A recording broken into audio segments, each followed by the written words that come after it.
If I ask you कि आशीष क्या करते हैं तो आपका नॉन लिंक्डइन आंसर क्या होगा? सो आई रन अ लाइब्रेरी। अब ये लिंक्डइन वाला आंसर है, लेकिन नॉन लिंक्डइन इसी में से निकलेगा कि आई रन अ लाइब्रेरी, तो वेयर मेरा इंटेंट हमेशा हेल्पिंग का है। When was the rock bottom hit कि अब I need to do this? मैं अपने स्कूल लाइफ में थोड़ा बुली हुआ हूँ, है ना, और वहाँ पे I always had this one thing कि मेरे को स्टैंड आउट करना है कि कहीं तो अपन अपने आप को परफॉर्म करें कि बताऊँ मैं कि क्या है आशीष नामदेव। तो ये वू हील का आइडिया आपको कब आया था? और जब वो हील हमने स्टार्ट किया तब मुझे समझ में आया कि पीरियड्स कितना सेंसिटिव प्रॉब्लम है फीमेल्स की लाइफ में, कितना पेन होता है जिससे आप हर महीने गुजरते हो।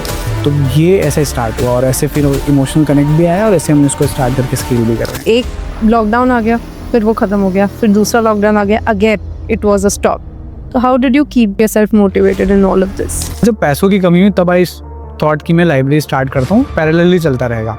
जब मैं इसमें आया कि वहाँ पे नुकसान हुआ, मतलब लॉस हुआ लॉकडाउन के थ्रू, सेकेंड लॉकडाउन फिर से लगा, फिर वहाँ पे लॉस हुआ, तो ये दो मेजर ऐसे हिट थे जिसकी वजह से मेरे 3 साल तक बहुत हसल लाइफ में चला है। How do you approach the guest? तो मैंने एक इकोसिस्टम बनाया, एक एक्सेल शीट बनाई, उसमें एक तरफ मैंने सारे नाम दिए कि मुझे इन लोगों को अप्रोच करना है। तो इतने क्रिएटर्स मोनेटाइजेशन में स्ट्रगल करते हैं, so according to you reality क्या है? How can we reach out to brands? Welcome back to the podcast. आज के एपिसोड में हम एक ऐसे गेस्ट के साथ हैं जिनका जर्नी बहुत इंस्पायरिंग है। कॉर्पोरेट जॉब से लेकर एंटरप्रेन्योरशिप, फिर कंटेंट क्रिएशन और अब हंड्रेड्स ऑफ स्टूडेंट्स को एक स्ट्रक्चर्ड और डिसिप्लिन स्टडी एनवायरनमेंट प्रोवाइड करना थ्रू GA स्टडी कैफ़े। उन्होंने अपने लाइफ के मल्टीपल चैप्टर्स खुद डिज़ाइन किए हैं एक क्लियर विजन के साथ, clarity, consistency and growth. He also hosts the Indian Aspirant Show और आशीष इंटरैक्शन पॉडकास्ट, जहां उनकी बातें सिर्फ मोटिवेट नहीं करती, माइंडसेट शिफ्ट करती हैं। Please welcome Ashish Namdev. Hello Ashish. Hi, So firstly, I'd like to ask you, how exactly is your day going? It's going good यार, मतलब आई थिंक कल परसों आई वाज इन भोपाल, उसके बाद आज आया हूँ, तो अभी हमारा थोड़ा हेक्टिक दिन चल रहे हैं। Okay. But I love working, I am a workaholic guy, तो मेरे को मज़ा आता है काम करने के अंदर। तो जस्ट अभी मैं एक शूट फिनिश करके आया हूँ, so I was there as a host, now I am here as a guest, so I am loving it. So how is your day going? my day is going pretty well. I was not very enthusiastic about this because obviously you have taken so many podcasts and I'm just a budding podcaster. So yeah, I wasn't very confident about this, but yeah, you've made us very slow and greetings and everything. So yeah, we're good now. I'll go with the first question now. So mainly if I ask you कि आशीष क्या करते हैं तो आपका non LinkedIn answer क्या होगा? Interesting start. I would say I just help people. Okay. तो मेरा जितना भी काम है, अगर मैं काम के बारे में बात करूँगा, सो आई रन अ लाइब्रेरी। अब ये लिंक्डइन वाला आंसर है, लेकिन नॉन लिंक्डइन इसी में से निकलेगा कि आई रन अ लाइब्रेरी, तो वेयर मेरा इंटेंट हमेशा हेल्पिंग का है थ्रू आउट। जो मैं जो कुछ भी कर रहा हूँ, be it podcasting, be it library, be it content creation, be it content marketing agency, यहाँ पे हर जगह इंटेंट सिमिलर है मेरा। तो मैंने अपने करियर हमेशा उसी से चूज़ किए हैं। तो जब मैं बात करता हूँ लाइब्रेरी की, तो इंटेंट है कि हेल्प हो। तो जो बच्चा अपने हॉस्टल में नहीं पढ़ पा रहा है, जिसको प्रॉब्लम आ रही है, चैलेंजेस आ रहे हैं, so I want to help them with a good atmosphere, कि वो बच्चा हमारे यहाँ आके जब बैठ के पढ़े तो उसकी पढ़ाई अच्छे से हो पाए। सेम अगर मैं कंटेंट प्रोडक्शन में आऊँ या कंटेंट मार्केटिंग में आऊँ, so I want to help people in marketing. मेरा क्यों, सिंस मेरा मार्केटिंग स्ट्रॉन्ग है, कंटेंट स्ट्रॉन्ग है या कंटेंट पे एक्सपर्टीज रखते हैं, तो I help people in creating content, that's it. So I help people. Nice. So आपकी जर्नी स्टार्ट कहाँ से हुई? When was the rock bottom hit कि अब I need to do this, मुझे यही करना है? आई थिंक स्टार्ट बहुत पहले हुआ है। हम सबकी जर्नी में वो मोमेंट आता है वेर यू फील कि अब कुछ तो स्टैंड आउट करना है। तो मैं थोड़ा सा स्कूलिंग के बारे में बताऊंगा। आई थिंक मैंने अपने टेड में ये बात बोली थी कि मैं अपने स्कूल लाइफ में थोड़ा बुली हुआ हूँ, है ना, और वहाँ पे I always had this one thing कि मेरे को स्टैंड आउट करना है कि कहीं तो अपन अपने आप को परफॉर्म करें कि बताऊँ मैं कि क्या है Ashish Namdev. And I was a very under confident kid. मैं बात नहीं करता हूँ, मेरे शायद फीमेल फ्रेंड्स नहीं थे उस टाइम पे, मैं उस जॉनरा में था। और मैंने आई ऑलवेज से दिस कि हम सबके स्कूल में होता है ना एकदम वो चमन सा बच्चा जो किसी से बात नहीं करता, एवरेज है पढ़ाई में, बात ज़्यादा नहीं होती, दोस्त ज़्यादा नहीं बनते, मैं वो बच्चा था। तो एट 16 आई थॉट कि मेरे को कुछ नया करना है, और उस समय पे एक TEDx देखा था मैंने IAS टीना डाबी का, 2016-17 की बात है, वो टॉपर थे, शी वाज रैंक 1। तो उनको देखा, एक SDM अक्षय सिंह मरकाम है, उनका MPPSC में रिजल्ट आया, इन लोगों को मैंने देखना स्टार्ट किया था, और मेरे कुछ आसपास के जो इकोसिस्टम पे थे वहाँ पे उन लोगों ने बताया कि भाई ये है, और मेरे अंदर वो क्रेज था कि मेरे को पुलिस वाला बनना है एक दिन। सिंघम विंघम आपने मूवी ये थी।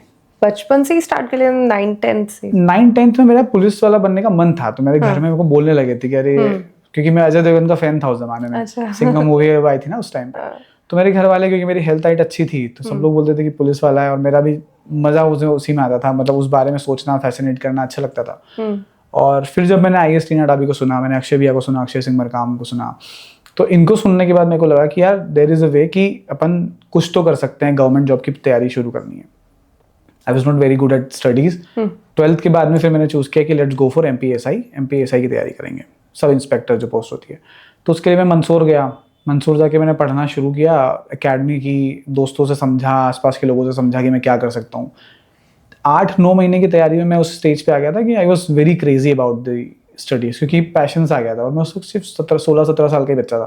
तो मेरे को मजा आने लगा पढ़ने के अंदर, क्योंकि वो इंटरेस्ट आ रहा था, पॉलिटी, हिस्ट्री, ज्योग्राफी, ये सब चीज़ें मेरे को थोड़ा फैसिनेट कर रही थी। मैथ्स है उसके अंदर, मैथ्स मेरा फेवरेट रहा है, although I not scored very well, लेकिन मैथ्स फेवरेट, मुझे मजा आता था मैथ्स सॉल्व करने में। तो ये करते हुए MPSI, फिर अपने इकोसिस्टम लाइब्रेरी में जो नए लोग मिले उनको मैं पढ़ाने लग गया था, कि किसी को डाउट होता था तो मुझसे पूछ लेता था, तो मुझे मजा आता था समझाने में। ऐसे करते करते फिर मेरे उस समय जो मेंटर्स बने, उन लोगों ने मेरे को रिकमेंड किया कि भाई तू अभी 2016-17 चल रहा है, तू अभी 17 साल का है, 21 में तू 21 साल का होगा, और तब जाके अपना फर्स्ट अटेम्प्ट दोगे। ही सेड कि भाई PSC करो, MPPSC में तेरे को बड़ी पोस्ट मिल सकती है, अभी तो MPSI कर रहा है, DSP को आप टारगेट करके चलो। Then I started preparing for MPPSC। तो मैंने 9 महीने 10 महीने MPPSC की जम के तैयारी की, प्रॉपर सिलेबस के साथ में। मैंने फिर थोड़ा डिटेल में पढ़ना शुरू किया। अब MPPSC जब पढ़ा तो फिर वही है कि मैं अपने लाइब्रेरी में, गवर्नमेंट लाइब्रेरीज होती है वहाँ पे मंदसौर में, तो मैं वहाँ पे अपने आसपास के दोस्तों को पढ़ाने वगैरह लगा था। एकेडमी, एक छोटी सी कोचिंग थी, वहाँ पे मैंने अपने दोस्तों को पढ़ाने लगा था। किसी को भी डाउट आते थे तो फिर वो मेरे पास आने लग जाते थे कि आशीष समझा दे, पॉलिटी कैसे है, ज्योग्राफी कैसा है। तो समझाते समझाते फिर वो लगा ना कि यार MPPSC भी कंप्लीट हो गया, अब मैं 4 साल तक सेम सिलेबस कब तक पढ़ूंगा, बोर ही हो जाओगे आप। फिर मेरे टीचर ने मुझे बोला कि अब तू इंदौर जा या दिल्ली जा और UPSC एक्सप्लोर कर। तो अब तू MPSI से DSP से SP की तरह लिए तैयारी करो, आप IPS बनने की तैयारी करो। Then I came to Indore. Okay. पर जब मैं इंदौर आया तो मैंने डिसाइड कर चुका था कि I will not take money from home. उस समय फाइनेंशियल कंस्ट्रेंट्स थोड़े थे, तो मैंने सोचा कि यार अब खुद से ही करेंगे अपन कुछ भी करके।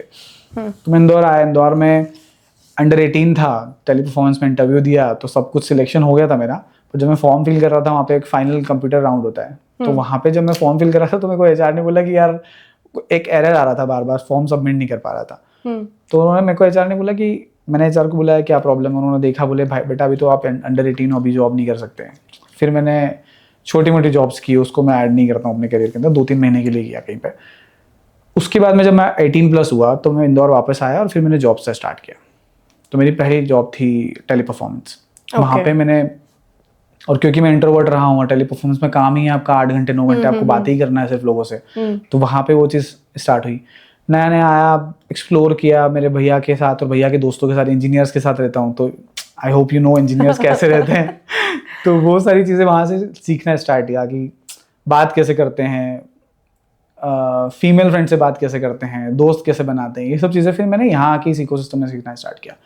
सो टेली परफॉर्मेंस ज्वाइन किया, साथ में पढ़ाई चल रही है, 8-9 घंटे की जॉब है, उसके बाद घर आके पढ़ता था। And I was very passionate kind of human, तो मेरे को मज़ा आता है काम करने में। मैं जो भी काम करता हूँ कोशिश करता हूँ कि उसमें अपना बेस्ट दूँ। तो जब TP में काम कर रहा था और कम्युनिकेशन सीख रहा था, नए दोस्त बन रहे थे, पहली बार वो फेस था, तो मैंने बहुत एंजॉय करके काम किया। 6 महीने में I got promoted as an assistant manager. I was one of the youngest assistant manager globally. वो सब स्टार्ट हुआ तो लीडरशिप समझ में आई, लीडरशिप कैसे होता है, पीपल मैनेजमेंट समझ में आया, कम्युनिकेशन स्किल से आप कैसे अपना काम करवा सकते हो, पीपल मैनेजमेंट समझ में आया, ये सब चीज़ें आई ओवरनाइट। मतलब मेरे को फिर 13-14 महीने जब जॉब में हुआ है, फिर मुझे एक दिन हिट कर गया कहीं से। मैंने या तो कोई आर्टिकल पढ़ा था या कोई वीडियो देखा था और मेरे को लगा कि यार मैं ये सब क्या कर रहा हूँ, मैं तो IPS बनने आया था और मैं अभी यहाँ बैठ के कॉल ले रहा हूँ, मैं टीम मैनेज कर रहा हूँ, टीम लीडर हूँ, असिस्टेंट मैनेजर हूँ। तो मेरे को ओवरनाइट लगा कि यार this is not the thing which I want to pursue in life. आपने डिसाइड किया था? ओवरनाइट मैंने डिसाइड कर लिया और मैंने रिजाइन डाल दिया था। So I was blessed to have a very good manager. तो आशीष भैया ही tried to retain me since you are an HR तो आपको पता ही होगा कि हमको Of course. रिटेन करना होता है, तो he tried to retain me, but I said कि भैया मुझसे नहीं होगा, और मैंने कुछ भी बकवास से बहाने दे दिए उनको कि भैया ये रीजन इस केस में नहीं कर पा रहा हूँ। फिर जॉब छोड़ा, जॉब छोड़ के वापस पढ़ाई वगैरह में लगे हम। पढ़ाई में लगने में जो जॉब से तो हमने सेविंग वगैरह बनाई थी, जो पैसा कमाया था थोड़ा बहुत सेविंग बना के रखी थी कि चलो 6 महीने 1 साल चल जाएगा। 6 महीने 8 महीने में पढ़ा, उसके बाद मेरे को लगा कि यार अब वापस से पैसा घर से कैसे मांगो, क्योंकि आप एक बार लेना बंद कर चुके हो, तो वापस पैसा लेना बहुत हेवी लगता है आपको फिर। तो फिर मैंने होम ट्यूशंस पढ़ाए। मैं I used to sell shoes online, ये टेली परफॉर्मेंस में भी करता था मैं नाइकी एडिडास की फर्स्ट कॉपी शूज को सेल करता था, उसके ऊपर एक मार्जिन रख के। तो ये सब मैं किया करता था, छोटा मोटा काम। फिर जब मैं और मेरे भाई हम लोग बैठे थे और हमने डिस्कस किया एक बार, मेरे बड़े भैया उस समय यहीं पे इंदौर आए हुए थे, तो मैंने डिस्कस किया कि भैया मेरे को कुछ तो करना पड़ेगा in order to survive, otherwise मैं कैसे ले पाऊंगा। और तब मुझे वो अपनी सैलरी से पैसा देते थे कि मैं घर से नहीं रहूँगा तो भैया से ले लेता था। फिर ओवरनाइट मैं कुछ टाइम से, मैं उस समय जिस लाइब्रेरी में जा रहा था वहाँ से मेरे को लगा कि यार यहाँ पे ये 4 प्रॉब्लम आती है बच्चों को और ये लाइब्रेरी ऑनर फिक्स नहीं कर रहा है। तब नया नया कल्चर आया था इंदौर में लाइब्रेरी का, तो मुझे लगा कि यार मैं इसको फिक्स कर सकता हूँ। तो फिर हमने डिसाइड किया कि लाइब्रेरी स्टार्ट करते हैं। मैं 6 महीने 8 महीने लाइब्रेरी को रन करूंगा, रिसेप्शन संभाल लूंगा। उसके बाद में फिर मैं अंदर बैठ के पढ़ूंगा और बाहर किसी रिसेप्शनिस्ट को हायर कर लेंगे या मैनेजर को हायर कर लेंगे, और मेरी पढ़ाई भी हो जाएगी। 1.5 साल 2 साल बाद अटेम्प्ट है, बढ़िया मस्त IPS बनना है हमको तो, और मेरा खर्चा भी चल जाएगा। तो जैसे जैसे जुगाड़ से लेके लाइब्रेरी स्टार्ट किया, पैसे तो किसी दोस्तों से उधार लिए, कुछ लोन लिया, कुछ भैया के सेविंग्स ले लिए, ऐसे करके मैंने स्टार्ट किया। थोड़ा बहुत घर से भी लिया।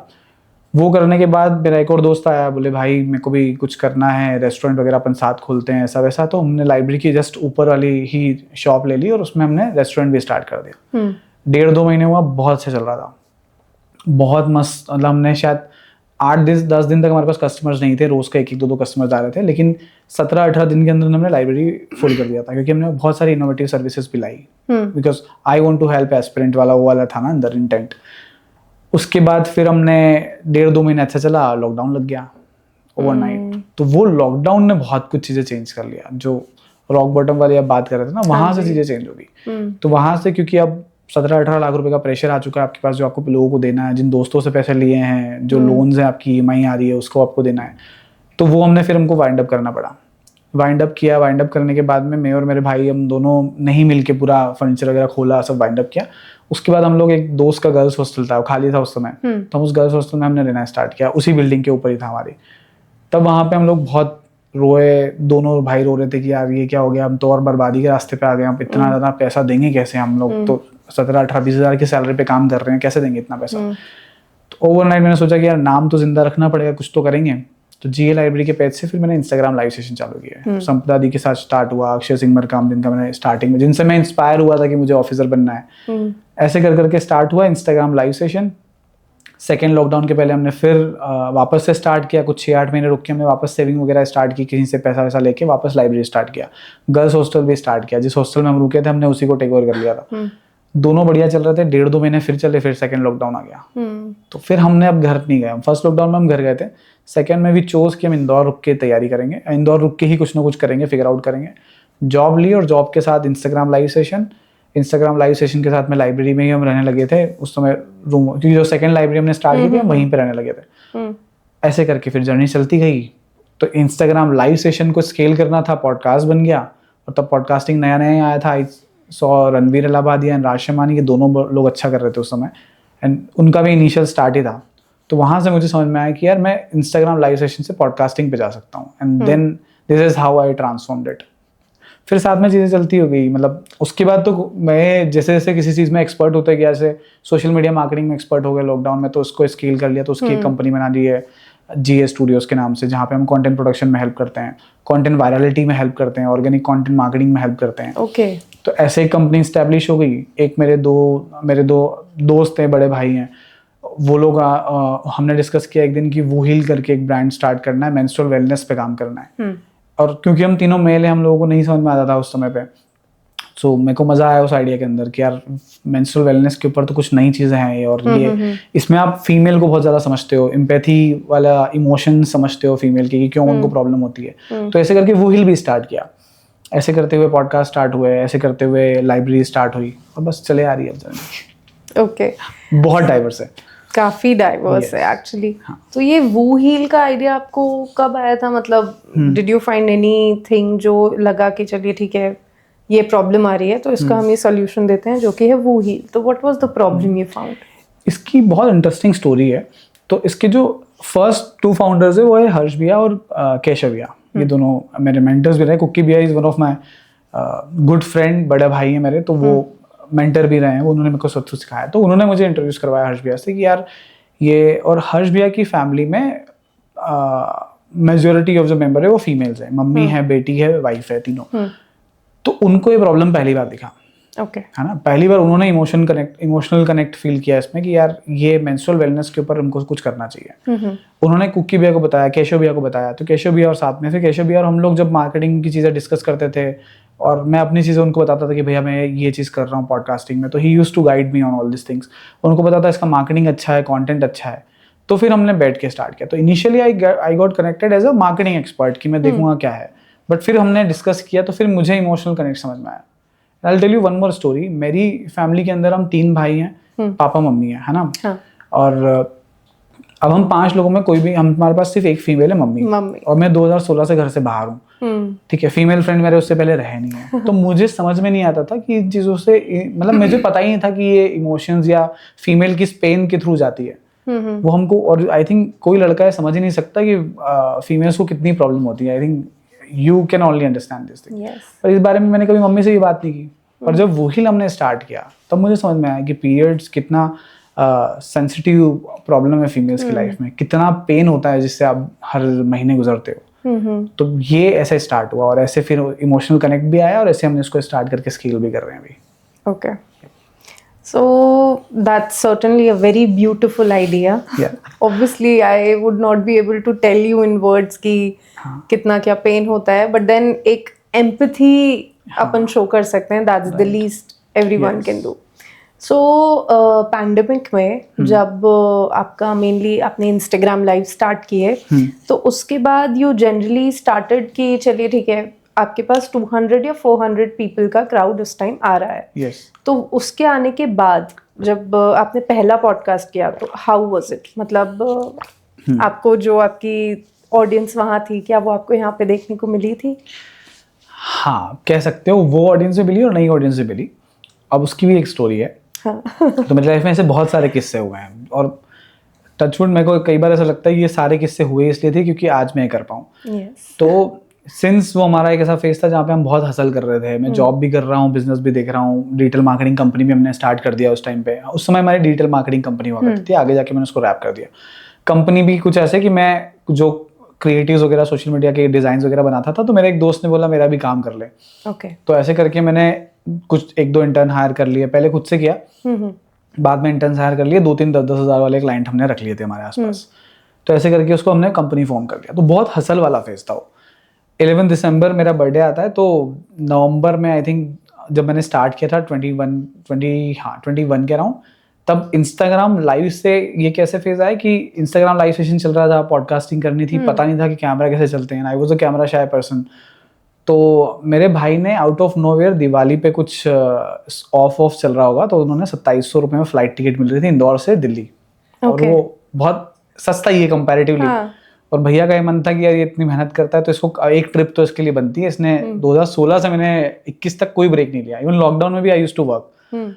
तो भैया ने बोला कि इसको एक ट्रिप देता हूँ मैं। तो उन्होंने एज अ गिफ्ट वो कर लिया और वो उन्होंने मुझे दिसंबर स्टार्टिंग में बताया। तो उस समय मेरा एक पॉडकास्ट, मेरा इंस्टाग्राम लाइव सेशन शेड्यूल था गौरव सर के। Doctor Gaurav sir is the co founder of study IQ। Study IQ is a very big brand. वो टीचर है, मैं खुद पढ़ता था उनसे। तो I used to idealise him कि यार एक दिन इनके साथ काम करना है या बैठना है, बात करना है। तो ऐसे मैंने उनको इंस्टाग्राम लाइव सेशन पिच किया। ही अग्रीड कि ठीक है लाइव करते हैं। फिर जब भैया ने मेरे को बताया कि मैंने दिल्ली के लिए टिकट विकेट बुक की है तो मैं आई वॉज वेरी हैप्पी कि चलो ठीक है पहली बार फ्लाइट में जाएंगे ऐसा वैसा।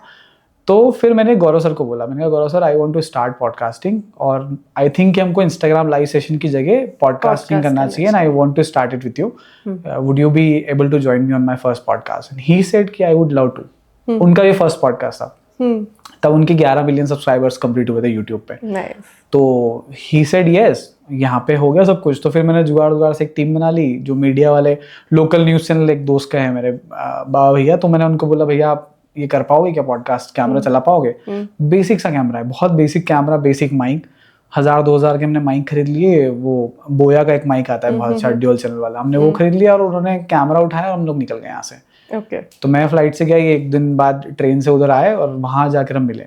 तो मेरा बर्थडे सेलिब्रेट करना था, 9 दिसंबर को मेरा टिकट था, 10th और 11th में वहाँ पे स्टे कर रहा था, 12th को हमारा पॉडकास्ट था। तो ऐसे करके वो फर्स्ट पॉडकास्ट हो गया। And Gaurav sir was very supportive, उन्होंने क्योंकि मेरा फर्स्ट था, ही नो कि क्या चैलेंजेस होते हैं। फिर उन्होंने वहाँ पे उनकी टीम से थोड़ा सपोर्ट दिलवाया कि भाई इनका फर्स्ट पॉडकास्ट है। He supported me a lot, even I am still in touch with him. वो व्यक्ति मुझे हमेशा सपोर्ट करता है। तो ऐसे करके हमारा फर्स्ट पॉडकास्ट हो गया। It was completely unplanned. ये था करना है, बट कैसे करना है, क्या करना है, क्या पूछूंगा क्या नहीं पूछूंगा, लाइव सेशन से पॉडकास्ट में कैमरा कैसे फेस करना है। And I never watch my first episode यार, बहुत मुश्किल होता है देखना। हाँ, वो 1 घंटा देखना बहुत हैवी है। ऐसा लगता है कि मैं क्या कर रहा हूँ यार, मैं कैसे बैठा हूँ, मैं कैसे बात कर रहा हूँ, मैं कैसे क्वेश्चन पूछ रहा हूँ। वो होता था, तो मेरे को बहुत ऑड लगता है उस पॉडकास्ट को देखना। But yes, Gaurav sir made the first made me podcaster.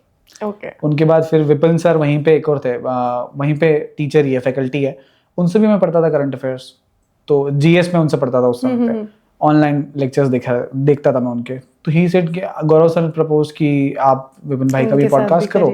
I said yes, let's do this. तो 1 घंटे का टाइम मिला उनको ब्रेक का, 1 घंटे में मैंने दूसरी स्क्रिप्ट बनाई और पॉडकास्ट करे। और तब चैट जीपीटी नहीं था।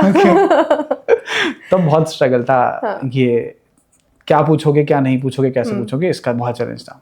But somehow we made it. आपका टेलीकॉलर से एंटरप्रेन्योरशिप तक का जो वास्ट एक सफर रहा, how did you exactly decide? Because as you mentioned already कि आपको बहुत ही या तो हैवी फील हो रहा था because you weren't meant to do telecalling, right? तो जो आपका एक डिस्टेंस था, तो एक काफी बड़ा डिस्टेंस शिफ्ट था एक, राइट? तो क्या एग्जैक्टली थॉट्स थे आपके कि okay I need to do this again? क्योंकि एक लॉकडाउन आ गया, फिर वो खत्म हो गया, फिर दूसरा लॉकडाउन आ गया, again it was a stop. तो how did you kept yourself motivated in all of this? Okay, yeah, I don't believe in motivation as a concept. I'll tell you why. क्योंकि जब अगर आप करियर ट्रैजेक्टरी देखोगे, बहुत diverse career है। I used to jump from one thing to another, और साथ में उसे कैरी भी कर रहा हूँ मैं। अगर मैं किसी चीज में जंप कर रहा हूँ तो मैं साथ में कुछ लेके चल रहा हूँ अपने। तो जब मैं जॉब से, मैंने बिजनेस में आने का नहीं सोचा, जॉब से मैंने सोचा कि मैं पढ़ाई पे आता हूँ वापस। मैं पढ़ाई कर रहा हूँ वापस, यूपीएससी का सिलेबस एक्सप्लोर कर रहा हूँ। उसके बाद जब पैसों की कमी हुई, तब आई थॉट कि मैं लाइब्रेरी स्टार्ट करता हूँ, पैरेलली चलता रहेगा। जब मैं इसमें आया कि वहाँ पे नुकसान हुआ, मतलब लॉस हुआ लॉकडाउन के थ्रू, सेकेंड लॉकडाउन फिर से लगा, फिर वहाँ पे लॉस हुआ। तो ये 2 मेजर ऐसे हिट थे जिसकी वजह से मेरे 3 साल तक बहुत हसल लाइफ में चला है। तो आपके पास जब कोई ऑप्शन ही नहीं होता, आपको पता है कि आपके सपने बड़े, आप सोच चुके हो कि आपको बेस्ट ही करना है। जब मैंने लाइब्रेरी स्टार्ट किया तो I had this one thing in my mind कि अपनी लाइब्रेरी को बेस्ट दूंगा, मैं अपना बेस्ट सर्विसेज दूंगा। रेस्टोरेंट स्टार्ट किया तो सोचा था कि बेस्ट सर्विस दूंगा, और हमने इवेंचुअली दिया, इसीलिए कस्टमर ट्रैक कर पाए। Same applies to content marketing agency. GS studios में आई थॉट कि मैं best of the best content create करके दूंगा, no matter what ever the situation is, no matter who is my client. जो मेरा client होगा उसको बेस्ट सर्विसेज में ऑफर करूंगा। ये हमारा डे 1 से ही माइंडसेट रहा है। तो जब आपके पास में नहीं होता कोई ऑप्शन कि आप घर से पैसा ले नहीं सकते हो, दोस्तों से आप ऑलरेडी पैसा ले चुके हो, ईएमआई आपको पे करना है, जॉब आपको करनी ही पड़ेगी, उसके साथ काम करना ही है। तो और मेरे आसपास लोग भी वैसे रहे, मेरे बड़े भैया मेरे साथ हमेशा रहे, मेरा छोटा भाई मेरे साथ हमेशा रहा है, मेरे मामा जी मेरे साथ हमेशा रहे। तो इन सबको लेके चलना है, इन सबको एज अ टीम आपको लेके चलना है, और सबके लिए आपको काम करना है। तो you don't require motivation when you have the self inspiration कि यार मेरे को कुछ तो बड़ा करना है। और you can say you don't require motivation if you have bigger dreams. Motivation 1-2 दिन रहेगा, 5 दिन रहेगा, वो फिर फेड आउट हो जाएगा, आप रोज काम नहीं कर पाओगे। बट मेरा लाइफस्टाइल, आई थिंक अगर मैं 1 साल छोड़ दूं, लास्ट ईयर अगर मैं 1 साल 2024 की बात की फेज छोड़ दूं, तो 24 से पहले पूरा लाइफस्टाइल ऐसे रहा है कि हमारे में काम, दूसरी कोई चीज रही नहीं है। हमको सुबह उठना है, जस्ट रेडी होके ऑफिस पहुंचना है या शॉप पे पहुंचना है, और वहां जाके हमको काम ही करना है रात को, जब तक हम लोग थके ना, जब तक सोने का टाइम ना हो जाए। So this were the mindset. ये एक प्रॉब्लम था, ये एक फेज रहा है। Okay, if I ask you that one thing that you would like the young minds to know, कि आप उन्हें क्या सजेस्ट करेंगे? या तो उनका अच्छे से पूरा एजुकेशन वो कंप्लीट करें या फिर early entrepreneurship? I would always recommend कि एजुकेशन कंप्लीट करना चाहिए. I think this is the one thing जो मेरे करियर में मिस हुआ है. But I always had people जो मेरे को गाइड कर पाए. तो लेट्स से मैं हमेशा बोलता हूँ कि मैं अपनी कॉलेज लाइफ नहीं इंजॉय कर पाया, कॉलेज में नहीं रह पाया, मुझे वो रिग्रेट है कि मेरे को रहना है. आज जब मैं कॉलेजेस किसी स्पीच के लिए जस्ट जाता हूँ तो मैं देखता हूँ कि क्या फन कर रहे हैं यार ये लोग, first second year third year की वो लाइफ जीनी थी. But I miss that. मैंने डिस्टेंस से किया वो. पर वो मुझे लगता है मुझे टेली परफॉर्मेंस ने वो सारी चीज़ें सिखा दी जो मैं कॉलेज लाइफ के अंदर सीखता. तो for every student I must say कि आपको आपकी एक फॉर्मल एजुकेशन में कुछ तो आपका किया होना चाहिए, क्योंकि कॉलेज लाइफ आपके लिए बहुत इंपॉर्टेंट है. ये मुझे बहुत लेट रियलाइज हुआ. But I must recommend everyone कि आप कॉलेज की उस प्रोसेस से तो जाओ. ये मैं रिकमेंड करता हूँ जो लोग पीएससी यूपीएससी भी कर रहे हैं उन लोगों को मैं सेम चीज रिकमेंड करता हूँ कि आप जब तक कॉलेज नहीं जियोगे तब तक आपको पता ही लगेगा कि और क्या क्या चीजें आप एक्सप्लोर कर सकते हो. जो हमने ऑफ द कैमरा भी बात की कि आप अपने जो स्टूडेंट्स हैं उनको ये चीज बताना चाहते हो. तो मेरे को लगता है कि जब तक आपको पता ना हो कि आपके पास कितने सारे ऑप्शंस है करियर के, उसके बिना आप चूज मत करो. 2 या 3 ऑप्शन 4 ऑप्शन में आप चूज मत करो, वो गलत होगा आपके लिए. So for the budding podcasters, आप गेस्ट को कैसे अप्रोच करते हैं? बिकॉज लेट्स से कोई काफी बड़े गेस्ट हैं, you really want him in the podcast, so how do you approach the guests? For this I had the strategy when I started. Okay. तो मेरा सिंपल सा फंडा था कि जब मैं इंस्टाग्राम लाइव सेशन के लिए इनवाइट करता था ना लोगों को, तो पहले दूसरे तीसरे ऐसे जो स्टार्टिंग इनिशियल गेस्ट थे उनको तो मैंने इंस्टाग्राम के थ्रू रीच आउट करना स्टार्ट किया. Okay. है ना, क्योंकि मैं मेल लिखना सीख गया था. I learned how to write emails and I learned how to write good emails कि कन्वर्ट कर पाए हम. तो वो मैंने अपनी कॉर्पोरेट लाइफ में सीखा था. अब तो now we have ChatGPT, तो आप बोलोगे वो कर देगा. तो हमने एक एक्सेल शीट बनाना स्टार्ट किया. उसके अंदर हम लोग एक तरफ में नाम लिखते थे और अब वो नाम मैं किस बेसिस पे लिखता था मैं उसकी भी एक स्ट्रैटेजी बताता हूँ. So there was a time जब मैं 3-4 घंटे बैठ के एक दिन ना मैं पूरे दिन मीम देखे थे मैंने.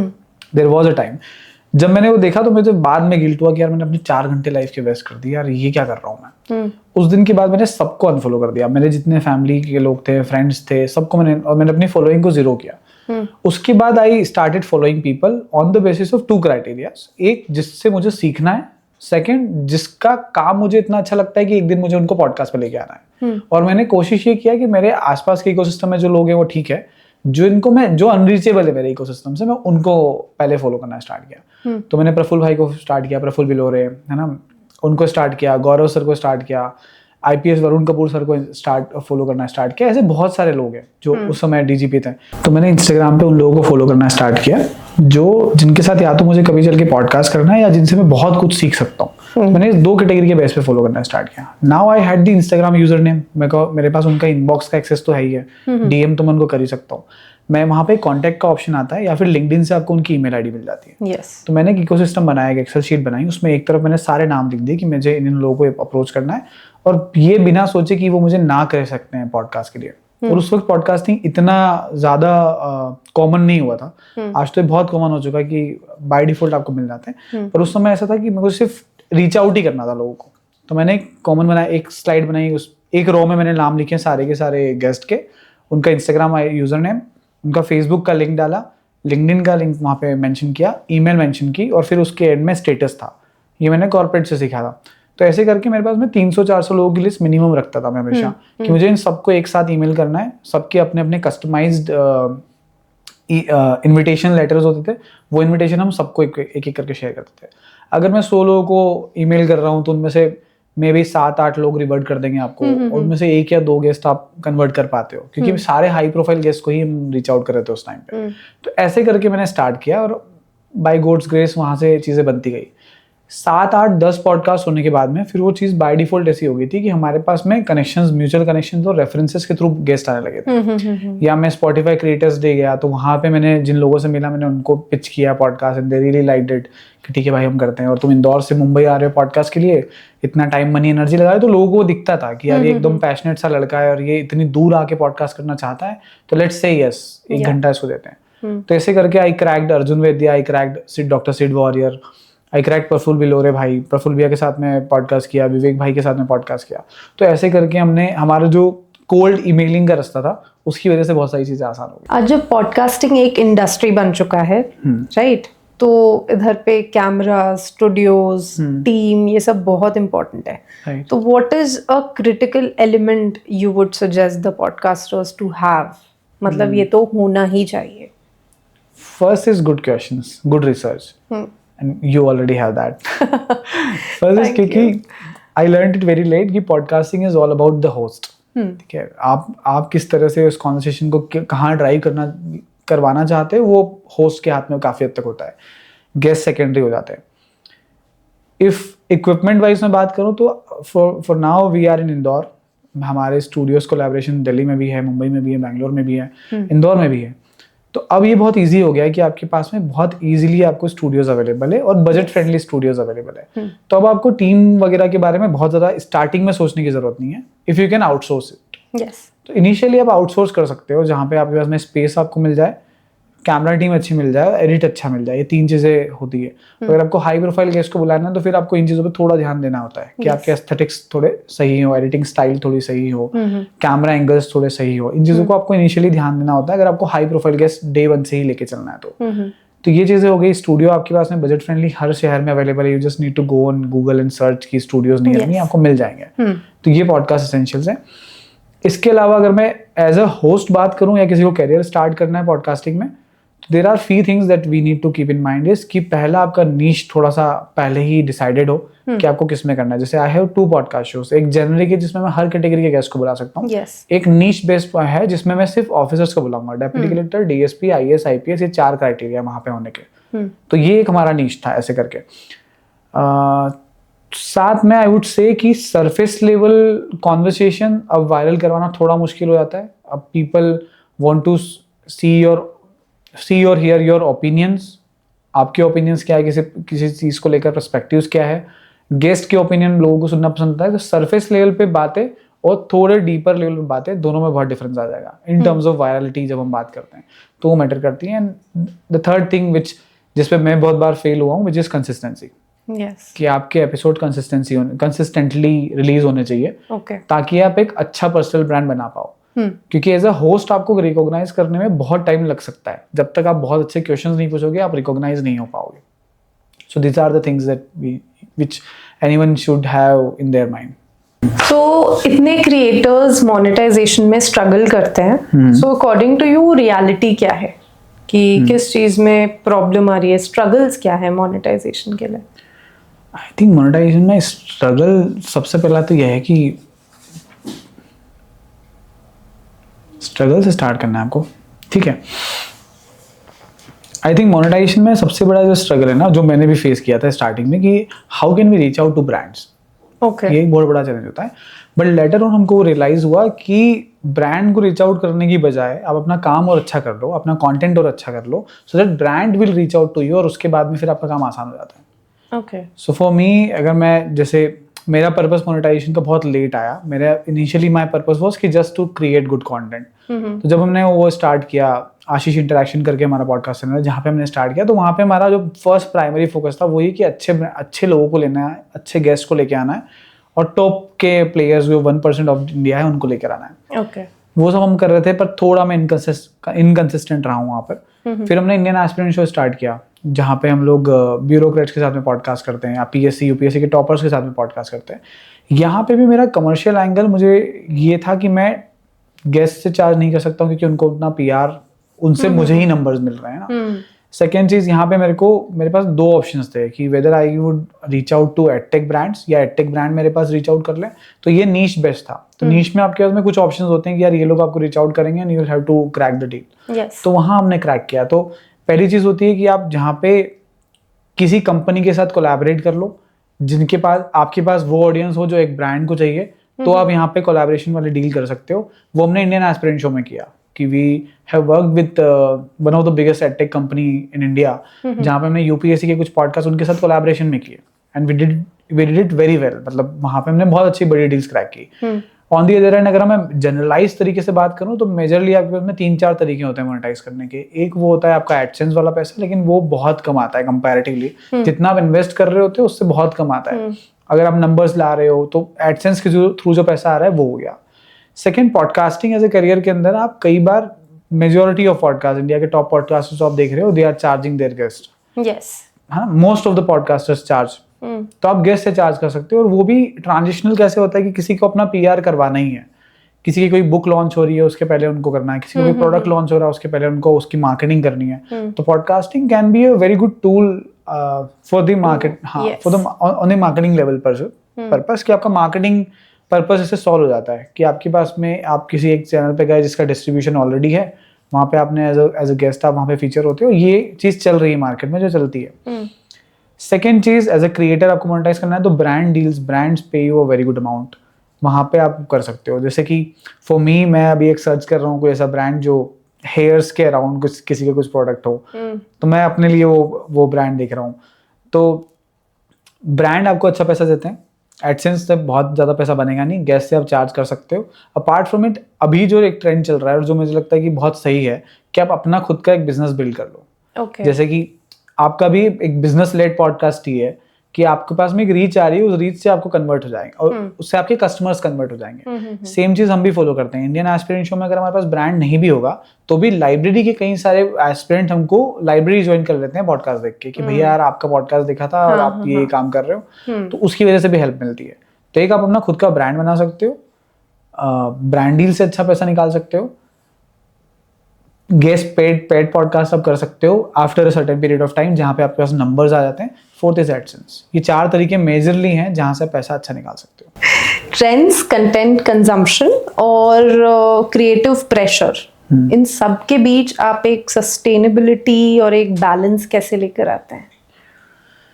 इसके लिए ना, आई थिंक जब भी हम नीश डिसाइड करते हैं हमारा, तभी हमको कुछ चीज़ें फिगर आउट तो करनी होगी कि ट्रेंड्स हैं, तो आपको देखना होगा कि आपके कंटेंट कौन से कंटेंट पीसेस जो ट्रेंड के साथ अलाइन करते हैं। सो लेट्स से अगर मेरा एक नीश है इंडियन एस्पिरेंट शो, अगर मैं उसको एक एग्जांपल लेकर चलते हैं, तो मेरे को वहाँ पे ट्रेंड्स भी फॉलो करना है कि क्या लेटेस्ट ट्रेंड चल रहा है, क्या लेटेस्ट क्वेश्चंस चल रहे हैं, या प्रीलिम्स एग्जाम आ रही है तो ऐसे फेजेस होते हैं उसमें, प्री, मेंस और interview.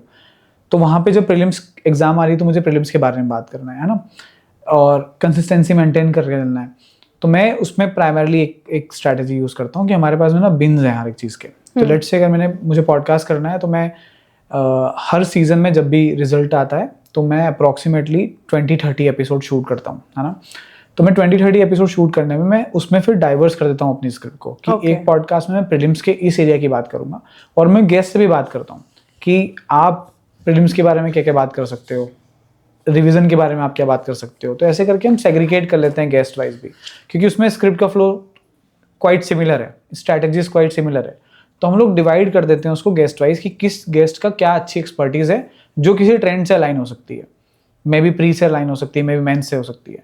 Same goes with Ashish interaction पे अगर मैं बात करूं, तो मैंने अपने पिछले पॉडकास्ट में ये बात की थी कि लेट्स से अगर आज मैं किसी स्टार्टअप फाउंडर के साथ में पॉडकास्ट कर रहा हूँ, तो मुझे एज अ क्रिएटर पॉडकास्ट तो करना ही है ना।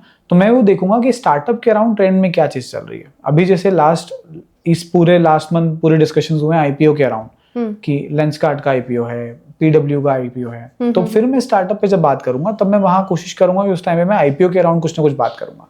इससे 2 चीजें हो गई, एक मेरा पॉडकास्ट जो कंसिस्टेंसी के साथ जाना है वो तो जा ही रहा है, प्लस अगर मैं आईपीओ के बारे में बात कर रहा हूँ तो मेरी कंसिस्टेंसी बाय डिफॉल्ट मेंटेन हो गई, क्योंकि इस वक्त ऑडियंस वही सब देख रही है जो मेरी ऑडियंस है, जो मेरी ऑडियंस सुनना चाहती है। तो अगर मैं स्टार्टअप फाउंडर के साथ बात करूंगा तो मैं इन चीज़ों का ध्यान रखूंगा। लेट्स से अगर मैं किसी कंटेंट क्रिएटर के साथ में पॉडकास्ट कर रहा हूँ तो मैं उससे बात करूंगा कि नए एल्गोरिदम में चेंजेस क्या चल रहे हैं, वो अपने टाइटल थंबनेल किस बेस पे चूज कर रहे हैं, है ना, वो गेस्ट कैसे पिक कर रहे हैं इस वक्त। तो इस तरह से आपको इन दोनों को मैच करना पड़ेगा। तो ट्रेंड फॉलो करना will always work for you, most of the time trends will work for you, कि आपको एग्जैक्टली उस ऑडियंस को टारगेट कर रहे हो जो ऑडियंस उस वक्त पे सुनना चाहती है। 60% 70% आप उसमें ऐसा रख सकते हो जो जेनरिक कंटेंट, जो मासी कंटेंट है, जो साल भर चल सकता है। तो इस तरह से आप ट्रेंड भी फॉलो कर पाओगे, जेनरिक कंटेंट भी दे पाओगे, और कंसिस्टेंट भी रह पाओगे कंटेंट के साथ। This is the rule which I follow. So as a creator आप कई बार ऐसा होता है ना कि ये पॉडकास्ट के एसेंशियल्स होते हैं कि you are a budding creator, तो फिर आपने सामने गेस्ट को बुलाया, how do you exactly talk to them through a collaboration on Instagram, because there are a lot of reels की जहाँ पे पॉडकास्ट से रील्स आप निकालते हो, तो how do you exactly pitch that thing to the guest की अपन ये कोलैब करेंगे या ऐसा कुछ, बिकॉज ऑब्वियसली आप उससे पहले तो आप इन सब के बारे में बात ही नहीं करेंगे, right? So how do you exactly talk to him or her in those? Are you asking about the paid collaborations? Not the paid collaborations, but just collabing with the Reels person. collaboration. Yeah. I think ये जब हम invitation share करते हैं तो invite में भी हम कई बार ये मेंशन कर देते हैं कि वी विल बी क्रिएटिंग हम पूरा एक्सपेक्टेशन सेट कर देते हैं कि पॉडकास्ट शूट होने में हमको 2 से 3 घंटे लग सकते हैं. हमारा स्टूडियो जो है वो इंदौर में है, भोपाल में है, दिल्ली में है, मुंबई में है. हम उनको लोकेशंस बता देते हैं और अगर आप इंदौर में करोगे तो इस टाइम पे हम कर सकते हैं. हम एक बेसिक फ्लो उनको दे देते हैं. Okay. उसके बाद में हम उसमें मेंशन करते हैं कि एज अ पॉडकास्ट गेस्ट भी हम आपको बुला रहे हैं. मोस्ट ऑफ द टाइम मैं उसको वर्बली या रिटर्न में समझा देता हूँ या बता देता हूँ कि हम ऐसा कुछ प्लान कर रहे हैं कि since I am inviting you to my platform and my podcast, so I want you to accept the collaboration. Okay. 99% of the time guest accept कर लेते हैं कोलैबोरेशन, क्योंकि at the end of the day goal same है ना आपका. आप उनको invite कर रहे हो उनकी एक्सपर्टीज ऑडियंस तक पहुंचाने के लिए, वो आपके पॉडकास्ट प्लेटफॉर्म पे आ रहे हैं उनकी एक्सपर्टीज ऑडियंस तक पहुंचाने के लिए. So at the end of the day आप दोनों मिलके पीआर पे काम कर रहे हो, है ना, आपके भी और गेस्ट के भी. तो इस केस में बाय डिफॉल्ट वो अंडरस्टैंडिंग हो जाती है कि आप जब कंटेंट रिलीज करोगे तो वो उनकी फीड पे भी जाएगा. कई बार ऐसा होता है कि लेट्स से गेस्ट का अपना कंटेंट कैलेंडर है ऑलरेडी कि यार हम इस महीने में इतने कंटेंट रिलीज करेंगे. उस केस में आप गेस्ट से पहले ही बात कर सकते हो कि आपका कंटेंट कैलेंडर किस तरह से डिजाइंड है, उसमें हम ये कंटेंट ऐड ऑन कर सकते हैं क्या, हम इस टॉपिक के ऊपर इसके आसपास इस डेट को हम ये टॉपिक के बारे में सोच रहे हैं. इफ अगर आप वहां पे अग्री कर पाते हो तो आपका कंटेंट डायरेक्टली चैनलाइज हो जाएगा. तो आपका कंटेंट कैलेंडर भी डिस्टर्ब नहीं होगा और आपके गेस्ट का भी कंटेंट कैलेंडर डिस्टर्ब नहीं होगा. This is the one thing which we follow. All right. That brings us to the rapid fire of this episode. Interesting. So what you'll have to do is I'll just tell you the general things. ठीक है. आपको सिर्फ इसको सोचना नहीं है. You need to be very quick. Okay. Or else I'll jump to the next question. I'll try to. ठीक है. 5 AM club or night owl? 5 AM club. Tea or coffee? Now I am a 5 AM club. Okay. Tea or coffee? Tea. One habit जो आपकी life change कर गई. Focus. One habit जो अभी भी struggle है. Consistency. Dream guest for your podcast. Dream guest. I think I don't want to reveal it right now. Okay. I want to correct them first. Stability or adventure? Adventure. Okay. So these were very short and fun. और अभी next I'll ask you, this can be a brief answer also. Okay. So as you mentioned that you already have been to Bhopal and being a core Bhopali, I would love to give a question on this कि are you team Indore or are you team Bhopal? I think यहाँ discuss करना किसी एक को choose करना बहुत मुश्किल है. बट या I love both the countries. Since Indore is my कर्म भूमि, मैं स्टार्टिंग से इंदौर में रहा हूँ. जब से मैंने काम करना स्टार्ट किया तो Indore I love for the ecosystem या जो कुछ इंदौर ने मुझे दिया है. मुझे इंदौर बहुत ईजी लगा क्रैक करना, क्योंकि इंदौर में आपके पास कनेक्टेड ही हैं लोग. आप एक स्क्वायर से दूसरे स्क्वायर जाओगे आपको कोई तो मिल ही जाएगा आपके कनेक्शन से. सेम मेरे को भोपाल में फील हुआ. भोपाल में I really love the people of Bhopal. Bhopalis are fun, collaborative. Indore में भी सेम आपको कल्चर मिलेगा और इंदौर और भोपाल में काफी ज्यादा सिमिलैरिटीज है, सिर्फ एक को छोड़ के. भोपाल में ग्रीनरी बहुत ज्यादा है. आई really love that. Okay. Yeah. So are you a fan of Indore food or Bhopal food? Yeah, for me I am very boring when it comes to choosing the food. Okay. तो मैं दोनों मतलब मैं food को लेके मेरी कभी choices नहीं होती. So I'm okay with everything. मतलब Okay. So to all the Bhopalis watching, a little message to all of you that I'll always support Bhopal and I'll make the guest also support it. So yeah. Okay, so for you I can say that Bhopal's food is good. Fair. Thank you. So अगर कोई confused है between a private job and doing a business or a government job, so उसे clarity कैसे मिलेगी? I think ये clarity आती है जब आप सेल्फ अवेयर होते हो या सेल्फ एनालिसिस करना सीखते हो. तो for government job I always say aspirants, क्योंकि मेरा काम है एस्पिरेंट से मिलना, एस्पिरेंट्स को गाइड करना, तो मैं हमेशा बोलता हूँ कि अगर आप किसी भी गवर्नमेंट एग्जाम को चूज कर रहे हो तो मेक श्योर कि आपको पता हो कि आपके पास में कितने रिसोर्सेज हैं, आपका बैकग्राउंड क्या है और आप जिस एग्जाम को चूज कर रहे हो उसका सक्सेस रेशियो क्या है. And what if you couldn't make it to that exam, क्योंकि आप कोई भी करियर ऑप्शन ले लो, चाहे बिजनेस हो, चाहे गवर्नमेंट जॉब्स हो, हर एक में सक्सेस रेशियो एक फिक्स परसेंटेज है कि यार इतने ही लोग सक्सेस होते हैं, कुछ लोग नहीं कर पाते हैं। तो फिर अपने आप के अंदर आप देखो कि कितना पेशेंस आपके अंदर है। Do you have the patience कि आप 5 साल एग्जाम में सिलेक्शन नहीं होगा फिर भी आप अटेम्प्ट दे पाओगे, आगे सेम एनर्जी से दे पाओगे? क्योंकि one thing which I learn in my career कि आपके पास में एनर्जी लिमिटेड है। Yes. तो अगर आपने 3-4 साल अपने प्राइम ईयर्स के आप किसी भी करियर में इन्वेस्ट कर रहे हो तो आपको सेल्फ एनालिसिस करके ही लेना चाहिए कि आपके पास ऐसी कौन सी चीज़ें हैं जो आपके करियर से अलाइन कर रही है और उसके लिए आप कर सकते हो। सेकेंड थिंग जो मुझे लगता है अब जेनजी जनरेशन जो है वो ऑलरेडी अडॉप्ट कर चुकी है कि आप पैशनेट उस इंडस्ट्री के लिए अपने काम को लेकर होना चाहिए। मुझे लगता है वो ऑलरेडी ये जनरेशन बहुत अच्छे से कर रही है। तो self awareness is the first thing जो हर अपना करियर चूज करने के पहले आपके पास होना चाहिए। ओके, सो आपकी लाइब्रेरी भी है तो you must have seen a lot of students जो कि आपकी लाइब्रेरी से निकलकर भी सक्सेसफुल हुए होंगे। Yes. सो आपने एक कुछ पैटर्न नोटिस किया होगा उन स्टूडेंट्स में, राइट? तो वो विनर वाला जो पैटर्न है वो क्या होता है? आई थिंक फॉर स्टूडेंट्स जो हमारी लाइब्रेरी से आए हैं, और I got to meet with a lot of UPSC toppers and MPPSC toppers as well. तो मुझे लगता है कि उन सबके अंदर एक चीज़ कॉमन है जो मैं अपने पॉडकास्ट में भी बोलता हूँ कि एक जब भी जिसने अपनी करियर की जर्नी स्टार्ट की है उसने अपना 100% दिया है डे वन से। दिस इज फर्स्ट थिंग कि वो वेट नहीं किया उन्होंने कि यार ये 4 चीज़ें होगी मेरे पास तो मैं ये कर लूंगा, या मेरे पास ये रिसोर्सेज नहीं है। No matter what ever your situation is, आप सिर्फ और सिर्फ अपने सिलेबस को कंप्लीट करने के लिए आपकी जो प्रोसेस है उसको पूरा करने पे आप ध्यान देते हो। तो I think process is very important. एक जिस व्यक्ति ने प्रोसेस से प्यार किया है उसने बनाया है, वो सक्सेस हुआ इन एग्जाम्स के अंदर। सेकेंड, डिसिप्लिन जो व्यक्ति रहा हो, because when you love the process आप बाय डिफॉल्ट डिसिप्लिन हो जाते हो।